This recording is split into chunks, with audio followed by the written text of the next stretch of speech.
ketakutan, ya. Semacam mana sabda Nabi sallallahu alaihi wasallam, al-imanu bainal khaufi war raja wa yuqaddamu 'ala raja'il ladzi huwal far'u wa man la asla lahu la far'ula. Yakni iman itu antara takut dan harap, dan didahulukan takut daripada harap itu yaitu cabang. Maka barang siapa tiada baginya pohon, tiadalah cabang baginya. Ya, jadi kan antara iman dan takut itu laksana seperti cabang dengan pohon. Dengan pohon. Ya, jadi duluan mana antara cabang dengan pohon? Pohon dulu, dari pohon baru nanti tumbuh cabang. Begitu pula di antara iman dan takut. Takut dulu. Setelah takut, disitulah lahir iman. Ya. Nah, maka ketahui olehmu bahwasanya takut itu mempusakakan kepada taubat. Jadi orang kalau udah takut, maka dengan ketakutannya itu membawa dia kepada taubat. Kalau udah takut, bawa taubat, lahir taubat. Kalau enggak takut, mana ada taubat dia? Ya, takut kepada Allah. Ya, bukan takut kepada jabatan, bukan takut kepada harta, tetapi takut kepada Allah. Kalau sudah takut kepada Allah, maka tumbuhlah taubat.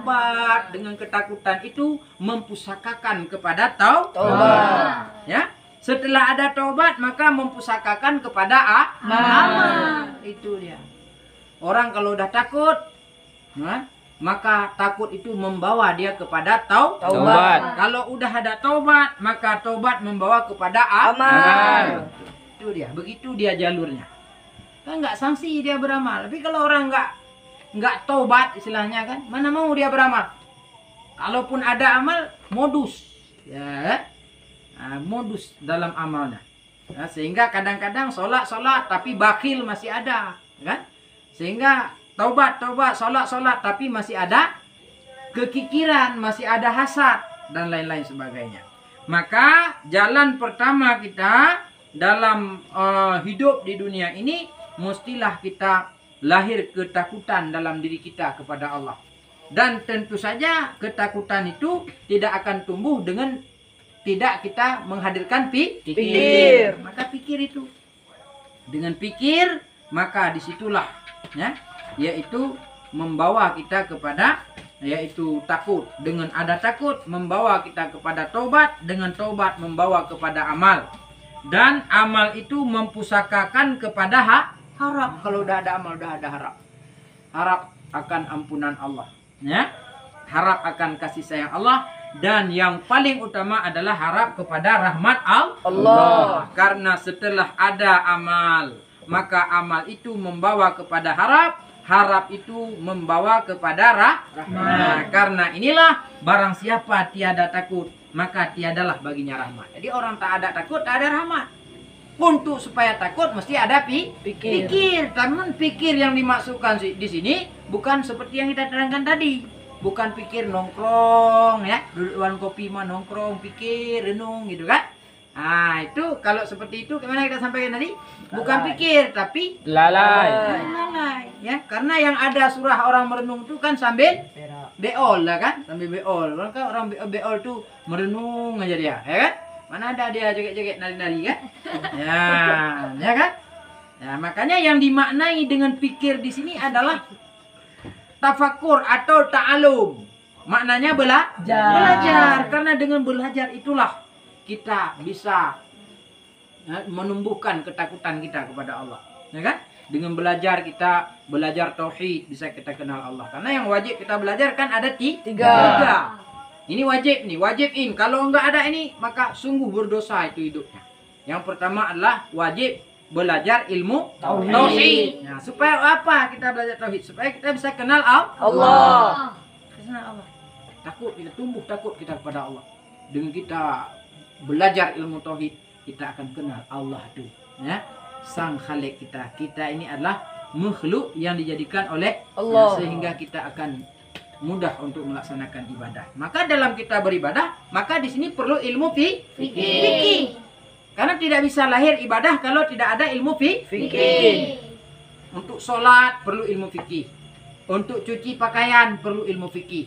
Untuk wudhu, mandi junub perlu ilmu fikih. Untuk makanan yang kita makan perlu ilmu fikih. Untuk tempat yang kita tinggali perlu ilmu fikih. Kalau tidak ada fikih apa bisa? Tidak bisa. Ya, makanya ilmu yang pertama yang wajib adalah ilmu tauhid. Yang kedua ilmu fikih. Ilmu tauhid untuk kenal Allah, ilmu fikih untuk kita beribadah kepada Allah. Yang ketiga ilmu tasawuf. Untuk apa? Untuk memeliharakan ibadah. Dengan adanya ilmu tasawuf, maka insya Allah terpeliharalah setiap amalan-amalan kita. Tidak akan sirna dia, kan? Ya, maka ketahui olehmu, hai Saleh, ya, bahwasanya pikir itu menghilangkan lalai. Maka kita wajib tahu, ya. Dengan ada kita menghadirkan pikir, maka dengan pikir itu akan menghilangkan lalai. Kalau kita udah pikir, hilangkan lalai. Makanya pikir dimaksudkan bukan merenung ini. Dengan belajar. Sehingga dengan kita belajar, pasti kita tidaklah lalai. Ya. Udah kita belajar, pasti kita udah nggak lagi sibuk dengan Mobile Legends, ya kan? Nggak lagi sibuk dengan chip domino. Nggak lagi sibuk dengan apa lagi? Fire. Ya. Nggak lagi sibuk dengan membicarakan aib-aib orang, menyalah-nyalahkan orang. Sibuk kita dengan ilmu pengetahuan. Ya, ada nggak selain belajar yang bisa menjauhkan kita daripada lalai? Nggak ada. Yang bisa menyelamatkan kita daripada lalai, belajar. Maka inilah pentingnya belajar. Jangan tinggalkan belajar itu. Jangan bentar-bentar udah pulang, ya. Apa pun. Kalau udah pulang apa? Mana ada belajar sana, kan? Nah, ya. Jadi dengan pikir itulah menghilangkan lalai. Jadi maknanya jelas bisa kita pahami daripada maksud hadis ini. Makna pikir yang dimaksudkan di sini adalah ta'allum atau belajar, bukan merenung, bukan pikir merenung, ya, tetapi belajar. Dan menambah ia akan takut. Kalau kita udah belajar kan nambah takut tidak? Belajar tentang Allah, semakin kita belajar dengan Allah, semakin kita hadirkan dalam diri kita kebesaran Allah. Kita belajar macam mana dahsyatnya kubur. Kita belajar macam mana dahsyatnya hari berbangkit. Kita belajar macam mana dahsyatnya mizan. Kita belajar macam mana dahsyatnya sirat. Sehingga dengan kita itu akan menambah takut kita kepada Allah. Kalau kita nggak belajar, tahu dengan kita merenung, tahu itu? Tahu nggak? Duduk di warung kopi merenung aja, tahu itu? Enggak. Tentu saja yang membawa kita kepada ketakutan adalah dengan kita belajar, ya. Dan menghilangkan kejahatan, ya. Dengan kita mengaji maka membuat hilang kejahatan, kan? Mana mungkin kita ngaji masih buat kejahatan, ya kan? Pasti kalau kita udah mengaji pasti ada kebaikan dan menambahi ianya pikir tersebut akan kebajikan, yaitu rahmat, yakni mempusakakan pahala. Dari karena ini bahwasanya pikir itu wajib atas segala yang beriman. Jadi karena dasar inilah setiap orang wajib pikir. Maknanya apa? Wajib belajar. Wajib belajar. Semua orang mukmin, orang beriman wajib belajar. Kalau nggak belajar, ada cerita. Walaupun ada ibadah, walaupun ada ibadat. Karena ibadat orang yang tidak ada belajar akan sia-sia. Orang ada sholat, tapi kalau tidak belajar sia-sia dia punya sholat. Orang ada puasa, kalau nggak belajar sia-sia dia punya puasa. Karena amalan tanpa ilmu itu mardud. Ada orang beramal tak ada ilmu mardud. Maka kalau mau ibadah kita diterima oleh Allah, maka hadirkanlah pikir. Karena dengan pikir, dengan belajar itulah akan membawa kita kepada rahmat, yakni mempusakakan pahala. Dan wajib atas segala yang beriman, karena bahwasanya tiada hampir ia kepada Allah Ta'ala melainkan dengan pikir. Tak ada hampir, tak ada bisa kita dekat dengan Allah, sampai kepada rahmat Allah kalau nggak ada kita belajar. Mana mungkin kita bisa kenal Allah kalau nggak belajar? Mungkin. Kita nggak pernah belajar, tiap hari main game, duduk nongkrong di warung kopi, bisa kita kenal Allah? Tidak ada cerita. Jalan kenal Allah mesti kita Belajar. Jalan supaya kita bisa beribadah kepada Allah mesti Belajar. Mesti belajar, wajib belajar. Enggak bisa kita ibadah. Tak akan lahir ibadah. Makanya sholat itu ada sholat makbulah, ada sholat mardudah. Ya, amalan. Ada amalan yang makbulah, ada amalan yang mardudah. Sholat itu ada sholat yang sah, ada sholat tidak sah. Macam mana sholat yang sah? Sholat yang sesuai dengan standar yang ditentukan oleh Rasulullah SAW.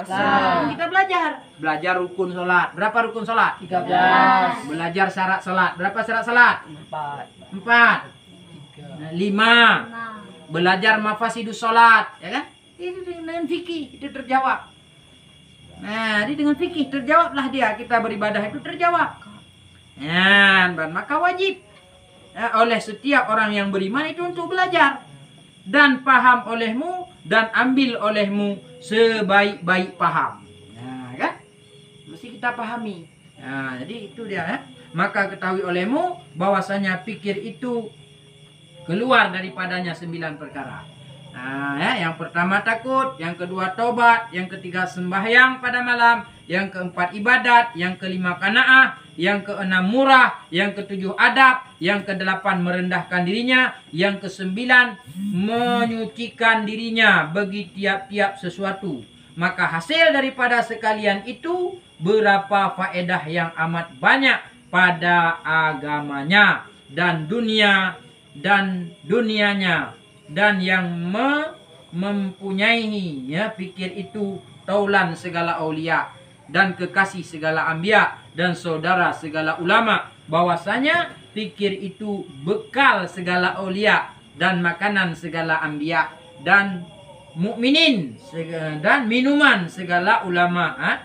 Nah, maka barang siapa banyak pikir, banyaklah takutnya, dan barang siapa banyak takutnya, teranglah hatinya.